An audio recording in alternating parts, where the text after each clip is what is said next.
gihe ndasizemo modo passe, reka nshyiremo modo passe kwanza. Murabona yuko turi 11h15, reka nshyiremo 11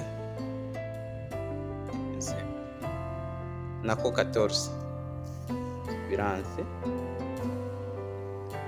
dushyiremo 11-16.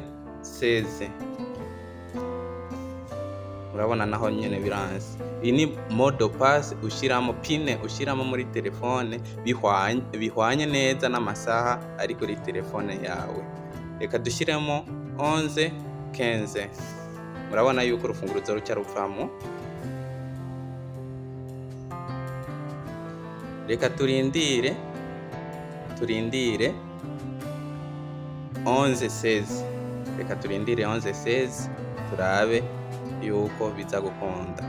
Murabona yuko tugeze kuri 11-16. Reka dushyiremo rero ya 11-15 kwanza. 11-15. Murabona yuko byanze. 11-15. Mwabibonye ko byanze. Reka rero dushyiramo 11-16. 11-16. Pardon, 11-16. Murabona yuko bica bikunda. Reka ndabereke rero ingene bigenda. Rero ndabereke ingene dushobora gutora application nuko bikorwa. Turagenda muri Play Store nk'ibisanzwe, tugende ngaha muri search, twandikemo ngaha lock time password, ngiye tuyinstare, tutegereze gatonya.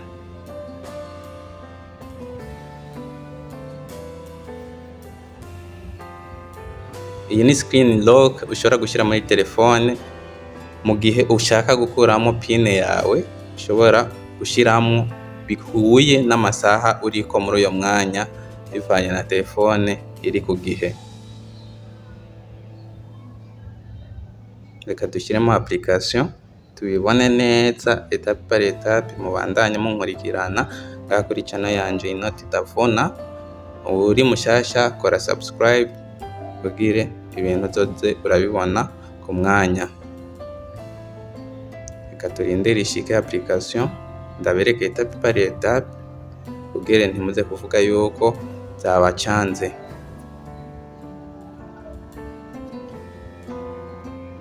Application murabona yuko ishyitse. Reka turindire gato.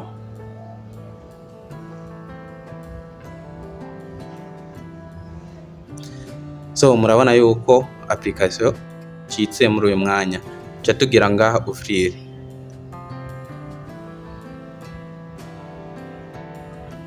Turakanda aho turindire ahirugurutse.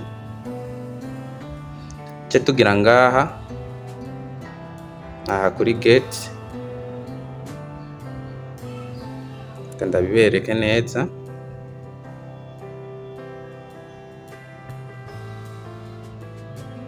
Aha cyo hafi ndako.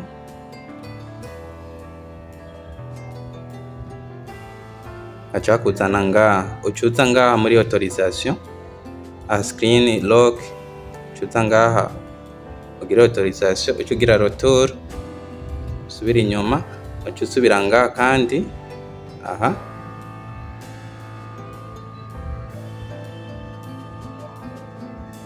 ucugira autorize, ucugira ngaha aha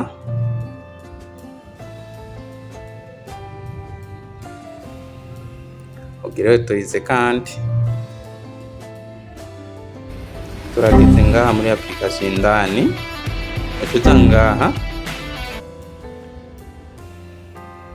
aha ukemeze ko ukugurure. Tenyenye baramamaza ibintu, kwamamaza nibisanze. Ucukuramo ngaha ku kabari ngaha hejuru akaga fresh ukurikize cubikuramo. Aha rero bacakuzanira ngaha iyi passcode. Iyi ni passcode mu gihe wibagiye, donc wibagiye gushiramo amasaha basi byakugoye, wibagiye byose uvuga ati none mbe nasizemo modopasi yahe, muga sinzi ingene wovyibagira kandi pine yawe ibihuye n'amasaha ya telefone yawe. Ntaco, reka tuvyuzuze ngaha, ni ngombwa ko uvyuzuza. Aha barakubaza ikibazo hama uce wishura. Jewe ndahitamo iki, ivyo wishura byose nta na kimwe. Aha ndahitamo iki, wico uhitamo cyose nta na kimwe. Ce nandikamo izina nshaka,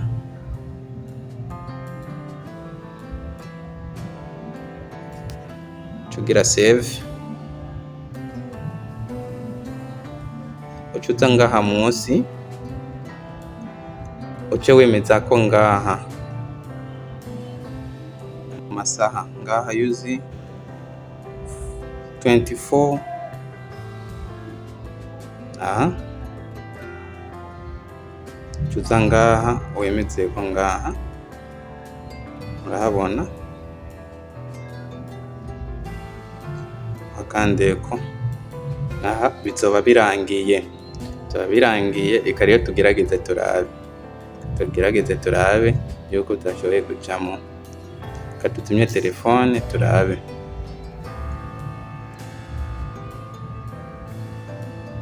Aha murabona yuko tugomba tugerageze ivyo twasizemo. Aha tugeze 11:27, saa 5:27, 11:27. Murabona yuko bigiyemo. Reka turindire saa 5:28 turabe yuko bishobora gukunda. Saa 5:28 reka ce dushiramo ya kode ya pine yacu 11:27, kubera izoba yarenganye. Turabe yuko iza kuvamo. Tuzoba tugeze saa 5:28. Reka rero dutegereze gatonya, umunota si munini. Reka dutegereze gatonya kugira mubibone neza yuko bya bintu ari byo. Saa 5:28 katurabe.